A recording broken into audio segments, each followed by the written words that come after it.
بسم الله الرحمن الرحيم. ده فيديو سريع كده. كنت اتكلمت في الفيديو اللي فات ان احنا هنعمل فيديو تاني لجيبسن بورد، بس في حاله ان احنا يكون عندنا سقف فلات. خلاص، فاحنا في الحاله دي معانا اهو في الماستر بيدروم في نفس الفيلا برضو. خلاص، معانا السقف هنا فلات حسب الديزاين، هيظهر قدامكم برضو دلوقتي. ده الديزاين بتاع الاوضه.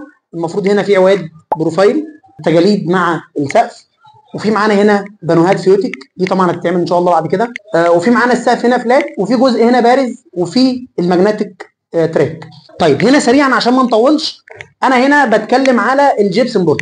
الجيبسن بورد زي ما اتفقنا بيبقى فيه بيتعمل ليه شبكه جريد كده. حتى هتاخدوا بالكم لو هي موجوده في السقف هتلاقي العلام بتاع الشاكلاين موجود اهو. بص كده يا محمد، هاتوا بعد اذنك اهو العلام بتاع، هتلاقي فيه جريد موجوده 60 كل 60 سم. معانا تيش ومعانا اوميجا. خلاص، وده السيستم بتاع التعليق. بالنسبه للفلات الاكمون بيكون في السقف فوق، نازل منه التيش. خلاص، الاكمون جوه، بعد كده التيش، بعد كده العصفوره. في العصفوره دي بنظبط منها منسوب السي، وفي السي بيركب الاوميجا. طبعا بعد كده الاوميجا بيركب فيها جيبسن بورد.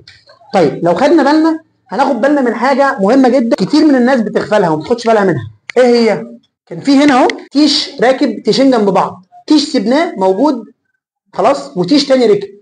التيش اللي متساب ده هنلاحظ ان الاكمون هنا لما جينا ننزل التيش لقيناه مش قوي، مش ثابت. خلاص كده، في حين ان التيش الثاني قوي جدا ما شاء الله، انت مهما تهز في مفيش الكلام ده خالص. طيب ناخد بالنا من ده في ايه؟ لان في كتير جدا من الفنيين بيقوم جاي للاسف الشديد الاقيه حاطط لي مسمار، وطبعا ده بيحصل معانا في شغل قبل كده كتير، الاقيه حاطط مسمار قال يعني بيسند الاكمون. فطبعا الكلام ده مش مقبول. خلينا متفقين نستنضف زي ما قلنا في الفيديو اللي فات، خامات لازم كلها تكون اعلى خامه. ده مش هزار، ده سقف جيبسن بورد. لا قدر الله قللت في الصاج، قللت في التثبيت، لا قدر الله هز ارضيه، اي حاجه من اللي كانت بتحصل من سنين الاقي السقف واقف قدام دماغي، ده مش هينفع. خلاص، لازم نعمل الشغل يكون مظبوط، يكون طبقا لقواعد احنا شغالين بيها. كل 60 اوميجا، كل 60 سي، الاتياش محترمه، والاكمن يكون محترم. هتبقى انت مطمن سواء كمهندس او كمالك. خلاص. طيب الكهرباء دي طبعا كهرباء تاسيس، الكهرباء اللي بنحطها في الجيبسن بورد، الخراطيم دي كلها عشان ان شاء الله الاضاءه بتاعه الليد بروفايل، طبعا السبوتات.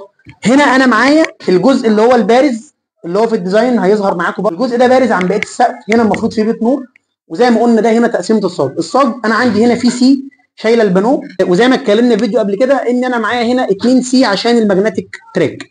خلاص، فده الشغل اللي انت بتكون مبسوط وانت بتستلمه. وزناته مظبوطه، تقسيطه مظبوط، تثبيته مظبوط. طبعا الكلام ده هنوريه لكم برده ان شاء الله بعد ما يخلص فينش، ونشوف المعجون بيتعمل ازاي بين السقف والحيطه. طبعا هنا هيركب حاجه اسمها كورنر بيد واند بيد في بيت النور، مرايه بيت النور من فوق. فرقها بسيط جدا، ما بيظهرش منها مشاكل. خلاص، ولا في ميتال بينفخ ولا الكلام ده خالص.